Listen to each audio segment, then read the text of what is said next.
Hello everyone, कैसे हो? I hope all of you good. जय हिंद सभी प्यारे विद्यार्थियों को।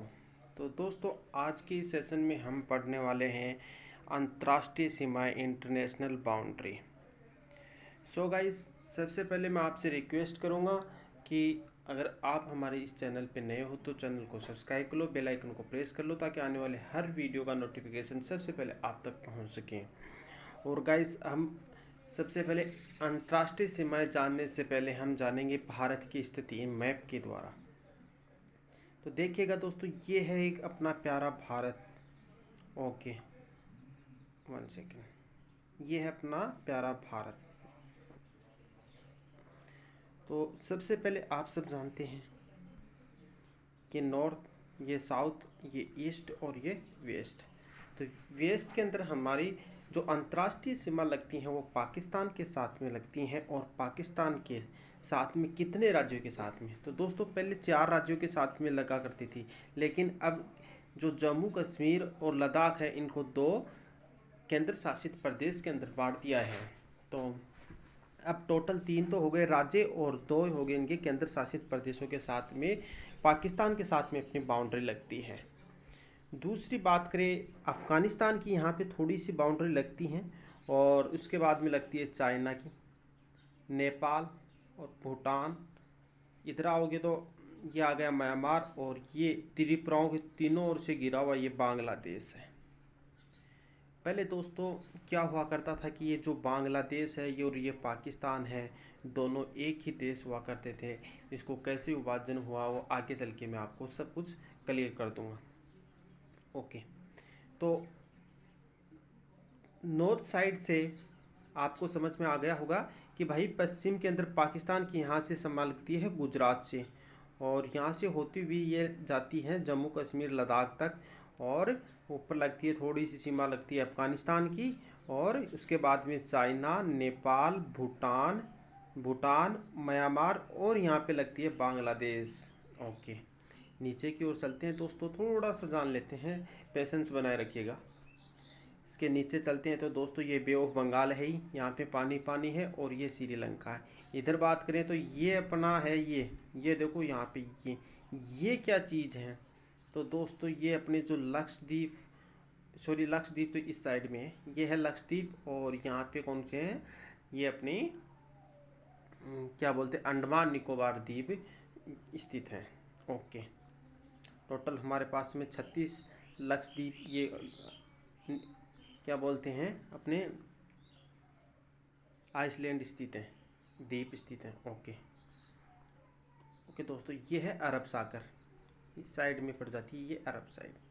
आई होप क्लियर हो गया होगा कि इंडिया की स्थिति क्या है। चलिएगा दोस्तों, आज हमको चर्चा करनी है अंतर्राष्ट्रीय सीमाओं के बारे में। तो हम अंतर्राष्ट्रीय सीमाओं की चर्चा करते हैं इस वीडियो के अंदर। तो देखिएगा नेक्स्ट स्लाइड के अंदर,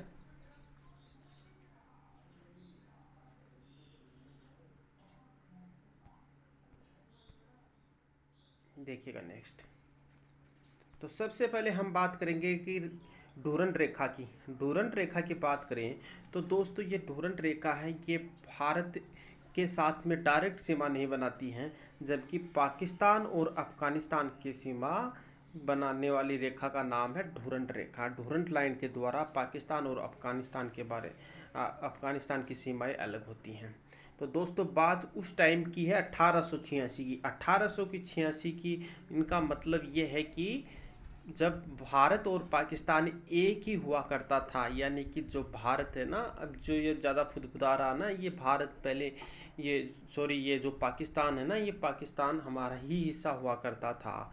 तो 1886 के अंदर सर मार्टिमर डूरंट के द्वारा डूरंट लाइन निर्धारित करी गई थी कि भाई पाकिस्तान, अफगानिस्तान, तो रुक जा भाई, रुक जा, लड़ाई मत कर, ये है डूरंट लाइन, इसके इधर तुम मत आना, नहीं हम देख लेंगे। क्योंकि ये धमकी उस टाइम इसलिए दे रहे थे कि जो पाकिस्तान है ये भारत के हिस्सा हुआ करता था।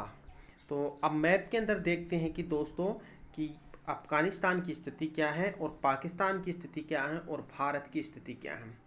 तो दोस्तों ये देखिएगा, आपको दिख रहा होगा ये जो white white white, one second, जो ये वाला ये अपना इंडिया है दोस्तों। इंडिया से आपको पता है कि पश्चिम की दिशा की ओर पाकिस्तान स्थित है। ये रहा भाई पाकिस्तान। और पाकिस्तान के साथ में बाउंड्री कौन, सीमा कौन बनाता है? तो पाकिस्तान के साथ में ये अफगानिस्तान बनाता है। और जो ये रेड रेड लाइन गुजर रही है, ये रेड लाइन है, यही डूरंड रेखा है। डूरंड रेखा है। सर डूरंड के द्वारा 1886 के अंदर इसको बनाया गया था। ओके, तो डूरंड रेखा किन दो देशों के बीच में स्थित है? डूरंड रेखा पाकिस्तान और अफगानिस्तान के बीच में स्थित एक लाइन है, जो सर डूरंड के द्वारा 1886 के अंदर इस लाइन को खींचा गया था। Clear? I hope this is clear. अगर कोई भी डाउट हो तो आप मुझे कमेंट बॉक्स के माध्यम से पूछ सकते हो। प्यारे विद्यार्थियों, आगे चलते हैं, नेक्स्ट देखते हैं नेक्स्ट कौन सी लाइन है। नेक्स्ट बात करते हैं मैकमोहन रेखा की। मैकमोहन रेखा की बात करें तो प्यारे विद्यार्थियों, सबसे पहले हम जानेंगे कि ये मैकमोहन रेखा ये किसके बीच में स्थित है? ये भारत तथा चीन के बीच में स्थित है। मैकमोहन रेखा ये भारत और चीन में स्थित है। जबकि टोटल लंबाई की बात करें तो 1120 किलोमीटर की ये मैकमोहन लाइन है। क्लियर? ओके। और जो मैकमोहन रेखा है ये किसके द्वारा निर्धारित की गई है? तो दोस्तों ये सर हेनरी मैकमोहन के द्वारा मैकमोहन रेखा को निर्धारित किया था कि भाई चाइना और भारत दोनों आपस में भिड़ गए थे, तो चाइना को कहा था। चाइना तो अब भी बहुत ही कुछ ज़्यादा कर रहा है, लेकिन ये आने वाले टाइम के अंदर मेरे हिसाब से इसको टाइम पर जवाब दे दिया जाएगा। तो दोस्तों क्या हुआ कि सर हेनरी मैकमोहन हैं, इन्होंने कहा कि भाई देख चीन, ये भारत है, दुनिया की कोई भी शक्ति इनके साथ में लड़ नहीं सकती है। तो मेरी बात मानो, मैं आपको एक लाइन निर्धारित कर देता हूँ, उस लाइन को इधर आप बताना और इधर भारत नहीं जाएगा। तो बोलो भाई चलो ठीक है। ये 1120 किलोमीटर की, देखो आप दिख रहा होगा मैप की में, ये 1120 किलोमीटर की ये एक मैकमोहन लाइन खींच दी गई। ओके, सो गाइस समझ में आ गया होगा। मैकमोहन रेखा है ये भारत और चीन के बीच में स्थित एक बाउंड्री लाइन है। चलिए नेक्स्ट देखिएगा।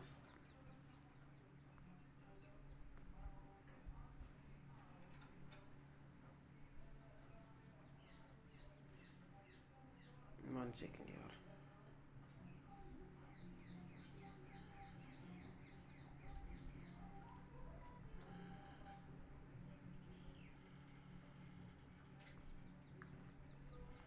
चलो नेक्स्ट देखिएगा। नेक्स्ट है रेड क्लिफ रेखा। रेड क्लिफ की बात करें तो रेड क्लिफ किन दो देशों के मध्य स्थित है? तो ये सब जानता है, भारत और पाकिस्तान के बीच की स्थिति है। कि दोस्तों बात उस टाइम की है, यानी 1947 में, जब पाकिस्तान बोला कि हम भारत के साथ नहीं रहना चाहते, भारत हमारे साथ में बहुत बुरी बदतमीजी करता है। तो हमने कहा कि चल भाई हट, अगर तू अलग होना चाहता है तो हो जा। तो दोस्तों वहां पे एक आयोग बैठाया गया, और उस आयोग के अध्यक्ष थे, यानी कि एक कमेटी बैठाई गई थी पूरी। उस कमेटी के अध्यक्ष थे सर साइरल रेडक्लिफ, और उन्होंने भारत और पाकिस्तान के बीच के अंदर रेडक्लिफ लाइन निर्धारित कर दी गई थी। ओके, तो अब आइए जानते हैं दोस्तों, ये जो साइरल रेडक्लिफ थे, ये इनकी मैं फोटो दिखा देता हूँ। ये देखिएगा दोस्तों, ये रेडक्लिफ साहब हैं। क्यों, आपने बढ़िया किया ना। और रेडक्लिफ रेखा की बात करें तो रेडक्लिफ लाइन है, ये अपनी रेडक्लिफ लाइन है। ये दोस्तों ये वही है जो गुजरात से लेके अपने लद्दाख तक जा रही है ना, वहीं लद्दाख तक नहीं, जम्मू कश्मीर तक। लद्दाख के अंदर तो एक एलओसी और निर्धारित की गई है, जिसको हम 17 समांतर रेखा बोलते हैं, सॉरी 24 पैरेलल लाइन। ओके, और इधर दोस्तों ये है अपना बांग्लादेश, अपने तीन ओर से त्रिपुरा से घिरा हुआ, तीनों ओर से घिरा हुआ देश है वो बांग्लादेश है। दोस्तों इसकी कहानी बता देता हूँ मैं थोड़ी सी। जो ये बांग्लादेश है, ये पहले बांग्लादेश और पाकिस्तान दोनों एक ही देश हुआ करते थे। तो आप देखिएगा दोस्तों, जो ये बांग्लादेश है ये तो भारत के पूर्व में स्थित है, जबकि ये पाकिस्तान है ये भारत के पश्चिम में स्थित है और बीच में आता है भारत। तो दोस्तों ये तो भारत के लिए बहुत ही बड़ा खतरे की घंटी थी, क्योंकि अगर हम इसको डायरेक्ट मना कर देते हैं आने के लिए तो ये क्या करता, ये चाइना के साथ में मिलकर अपनी सारी बंदूक संदूक जो भी मिसाइलें विसाइलें बताता नहीं, ये परमाणु बम बम की धमकी देता रहता है।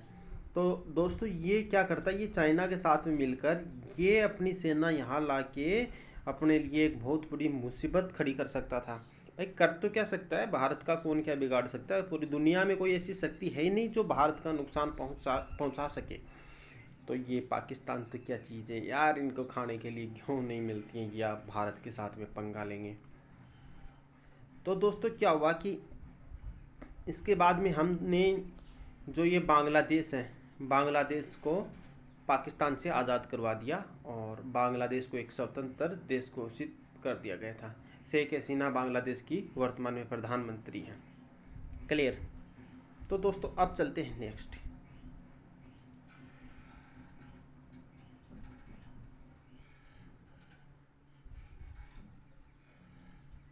ये देखिएगा 17वीं समांतर रेखा 17 पैरेलल लाइन, 17 पैरेलल लाइन की बात करें तो दोस्तों ये उस टाइम की बात है जब जो वियतनाम देश है ये अब तो मान लो ये एक है दोस्तों, तो वियतनाम एक देश है, लेकिन पहले क्या क्या था, ये जो वियतनाम है ये दो हिस्सों में बटा हुआ था, दक्षिणी वियतनाम एंड उत्तरी वियतनाम। तो उत्तरी वियतनाम को दक्षिणी वियतनाम से अलग करने वाली लाइन को हम 17 पैरेलल यानी 17वीं समांतर रेखा के नाम से जाना करते थे। ओके दोस्तों, ओके मैंने बताया ना कि वियतनाम के एकीकरण के पहले ये देश को दो भागों में बांटा करती थी। क्लियर। ज़्यादा कुछ इसको हमें मैप में देखने की इसकी ज़रूरत है नहीं। ओके नेक्स्ट देखिएगा। हाँ, जो मैं एलओसी की बात कर रहा था लद्दाख वाले एरिया की, तो ये 24 समांतर रेखा यानी 24वीं समांतर रेखा है जो भारत और पाकिस्तान के में स्थित है। और दोस्तों जो ये हम इसको एलओसी के नाम से जानते हैं। ओके, ये पाकिस्तान के अनुसार कच्छ क्षेत्र का यह रेखा सही निर्धारित करती है, लेकिन भारत मानता है कि नहीं भाई। तो पाकिस्तान कहता है भाई उस दिन आपने एलओसी को माना ही क्यों, इसलिए माना कि भाई थम जा यार, लड़ाई में कुछ नहीं पड़ा, हम बस ये सोच के आपको माफ़ कर देते हैं कि ये तो बावली बूझ है, इनके बराबर। वही बात है, कीचड़ के अंदर पत्थर मारने से क्या होता है भाई, छींटे लगेंगे। ये सोच के हमने एलओसी को मान लिया था। अब समझ जा, हम वो भारत नहीं है, भारत 21वीं सदी का भारत है, आपको दिखा देगा दिन में तारे, हकीकत में दिखा देता है भारत। तो दोस्तों 24वीं समांतर रेखा ये भारत और पाकिस्तान में पाकिस्तान की बाउंड्री है। ओके, तो दोस्तों इंपॉर्टेंट 38वीं समांतर रेखा 38 पैरेलल लाइन है, ये उत्तरी कोरिया को दक्षिण कोरिया को दो भागों में बांटती हैं, याद रखिएगा। 49वीं समांतर रेखा, 49वीं समांतर रेखा है ये जो अमेरिका और कनाडा है इनकी बाउंड्री को अलग करता है। अमेरिका तथा कनाडा को दो भागों में बांटने वाली रेखा का नाम है 49वीं समांतर रेखा। इंपोर्टेंट रेखा है। 38वीं रेखा कौन कौन से दो देशों को अलग करती है, तो याद रखिएगा 38वीं समांतर रेखा उत्तर कोरिया और दक्षिण कोरिया, और 24वीं समांतर रेखा ये भारत और पाकिस्तान, भारत और पाकिस्तान, भारत और पाकिस्तान। ओके, 38वीं समांतर उत्तरी कोरिया को दक्षिण कोरिया से अलग करने वाली रेखा है। ओके, और एक 70वीं समांतर रेखा की भी बात हुई, तो 70वीं समांतर रेखा ये पहले हुआ करती थी, लेकिन अब इसको याद करने की जरूरत नहीं है मेरे हिसाब से। 70वीं समांतर रेखा ये वियतनाम को, उत्तरी वियतनाम को दक्षिणी वियतनाम से अलग करती थी, लेकिन अब ये इसका एकीकरण हो चुका है। और 49वीं समांतर रेखा ये किन दो देशों को अलग करती है, ये अमेरिका और कनाडा को। चलिएगा देखिएगा नेक्स्ट। नेक्स्ट है हिडनबर्ग रेखा। हिडनबर्ग रेखा की बात करें तो हिडनबर्ग लाइन है, ये जर्मनी और पोलैंड को अलग करने वाली रेखा है। दोस्तों बात उस टाइम की है जब प्रथम विश्व युद्ध में जर्मनी की सेना यहीं से वापस लौटी थी, तो उस टाइम जो पोलैंड है उन्होंने उसको आंखें दिखाने लग गए थे। तो उस टाइम ये प्रथम विश्व युद्ध के दौरान ही ये जो जर्मनी और पोलैंड को अलग करने वाली रेखा हिडनबर्ग रेखा उसको निर्धारित कर दिया गया था। नेक्स्ट देखिएगा, नेक्स्ट है ओडरनॉस रेखा। ओडरनॉस रेखा ये जर्मनी और पोलैंड को अलग करती है। ओके, और ये बात है द्वितीय विश्व युद्ध के बाद में इसको निर्धारित किया गया था। ये पोलैंड आंखें दिखाने लग गया था। पहले किसको दिखा रहा था? जर्मनी को दिखा रहा था। जर्मनी को दिखा रहा था। जर्मनी को कौन सी लाइन को अलग किया था? ये हिडनबर्ग लाइन है। हिडनबर्ग लाइन के द्वारा जर्मनी और पोलैंड की सीमा का निर्धारित कर दिया गया। फिर द्वितीय विश्व युद्ध हुआ। द्वितीय विश्व युद्ध हुआ तो ये जो पोलैंड है ये जर्मनी को फिर से आंखें दिखाने लग गया, तो इसको ऑर्डरनेस लाइन के द्वारा इसको अलग कर दिया गया। नेक्स्ट की बात करें तो प्यारे साथियों नेक्स्ट है मेगिनोट रेखा। मेगिनोट रेखा है ये जर्मनी और फ्रांस के बीच की रेखा है। जर्मनी के आक्रमण से बचाव के लिए फ्रांस ने ये रेखा बनाई गई थी। भाई जब पोलैंड ने जर्मनी को बार बार आंखें दिखा रहा था, जर्मनी भी उनके साथ में लड़ते लड़ते एक ताकतवर बनने की इसके अंदर एक आ जाती है ना भाई, कि किसी भारी व्यक्ति से कोई आदमी अगर लड़ लेता है, उसको सामना कर लेता है, तो उसके अंदर एक अलग सा पावर महसूस कर लेता है कि यार ये तो हम छोटे मोटे को तो वो समझता ही नहीं है। तो वही बात इसके अंदर हुई। जर्मनी है ये उसके साथ में पोलैंड के साथ में उसने आंखें दिखाई, उसने सीमा निर्धारित कर ली। तो इन्होंने क्या किया कि फ्रांस के साथ भी आंखें दिखाने लग गया। तो आंखें दिखाने लग गया तो फ्रांस ने उसको उल्टा जवाब दे दिया। उल्टा जवाब दे दिया तो बेचारा डर के मारे बोला, फ्रांस भाई हमें लड़ाई नहीं करनी, हमें जो अपनी जो रेखा है उसको निर्धारित कर लो, हम उधर आएंगे नहीं, कभी नहीं आएंगे, सपने में भी नहीं आएंगे। तो मेगिनोट रेखा है ये जर्मनी और फ्रांस के बीच में बनाई गई रेखा है। ओके, उसके बाद में एक सीज फ्राइड रेखा।